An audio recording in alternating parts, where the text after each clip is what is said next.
झील को किए बतईला से निज स्त्री की किए बतईला आज बतई दि जाए बापा को बापा से परिवर्तन हवा दरकार।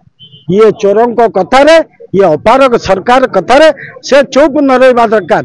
केते पैसा तुम झील पूरा ओडिशार झील आज ओडिशा वाला कांदुचंदी आज ओडिशा वाला आंदोलन करुचंदी कहार चापरे तमे चुप रही जाई तमे आज सरकार को जदि समर्थन करिवो तमे ये जगन्नाथ माटी रे अल्लाह माटी रे तमे ढूंढी तो हम ना।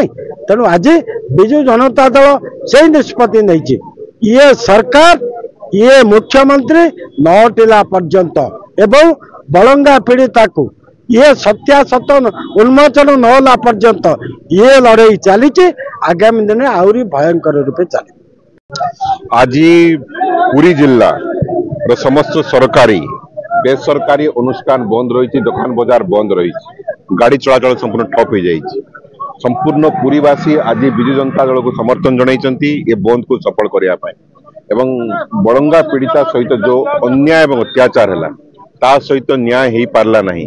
प्रथमे जीवन के सरकार बंचाई पारला नहीं एवं द्वितीय जो अभियुक्त को धरी पारला नहीं। यार अर्थ डबल इंजन सरकार डबल फेल मारी एवं सरकार राजनैतिक उद्देश्य रे जो पुलिस प्रशासन झील मरिबार किसी समय पर जो पोस्ट कले सोशल मीडिया रे जे राजनैतिक बयानबाजी करंतु नहीं। राजनैतिक दल विजु जनता दल ये असहाय जनसाधारण सहित जिते से लड़ी पारती नहीं विजु जनता दल सहित ठिया ये लड़ाई को लड़े एवं पुलिस प्रशासन संपूर्ण रूपे फेल मारी।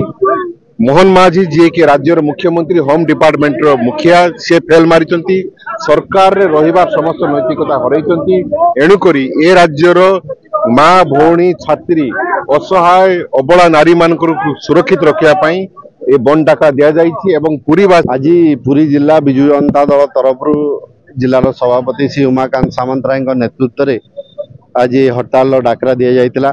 3 दिन तलू आम गणमाध्यम एवं प्रेस मीट करी जनईलु कि आम हड़ताल करूँ 6 घंटिया हड़ताल सकाल 6 रु दीपर 12टा जाए लक्ष्य गोटे सरकार निद भांगा दरकार एवं लोकलोचन को आसवा दरकार। बलंगा पीड़िता देहांत पीठरे पछरे कहार हाथ थिला ए रहस्य पर्दाफाश हवा दरकार एवं आज को 20 दिन बीतीगलानी घटना घटवार 20 दिन हो गलानी एजाई पुलिस प्रशासन तरफ किसी गणमाध्यम की ओडिशावासी को प्रतिक्रिया आसीनी। जेतबले देहांत है सेतबले मुख्यमंत्री इमिडिएटली ट्वीट करके जनइले सोशल मीडिया जनइले कि बलंगा पीड़िता देहांत हो जाए। परवर्ती समय रे आपण देखिए घंटे भितर आपणकर पुलिस प्रशासन तरफ गोटे ट्वीट आसिला कि घटनार आम बलंगा घटनार शेष पर्यायर आम पहुंची सारूँ आ भितर कहार इनवॉल्वमेंट नहीं। जदि कहार इनवॉल्वमेंट नहीं जदि शेष भाग में पहुंची गलानी कहार चाप तुम पर पड़ुची 2 तारिख रु आज 7 तारिख होगा ये भितर 5 दिन बीतीगलानी। 5 दिन भितर सी तथ्य रखिले नहीं घटना पछरे कौन रहस्य थिला एवं बारंबार आपण देखिए जदि ये घटना सारा ओडिशा रे घटी चलुची आउ लोक मानकर विश्वास ओडिशावासी विश्वास नहीं सरकार ये सरकार निद भांगिया विरोधी दल हिसाब से आम कर्तव्य रही जितेबाला लोक मान दुष्कर्म हम लोक असुविधार सम्मुखीन हे रेप बढ़ मर्डर बढ़ आम विरोधी दल हिसाब से आम कर्तव्य रही जनसाधारण पाखे रही दाबी को सरकार पाखे पहुंचे।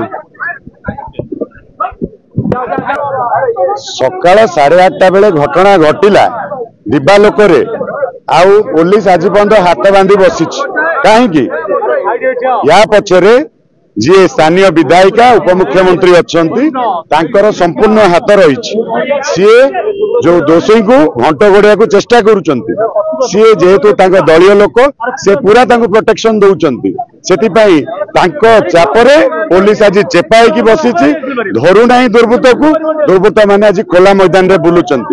विजु जनता दल आज ये हड़ताल करुच्ची तुरंत दोषी को गिरफ्त करा जाऊ न आंदोलन आहरी लंबा चलो।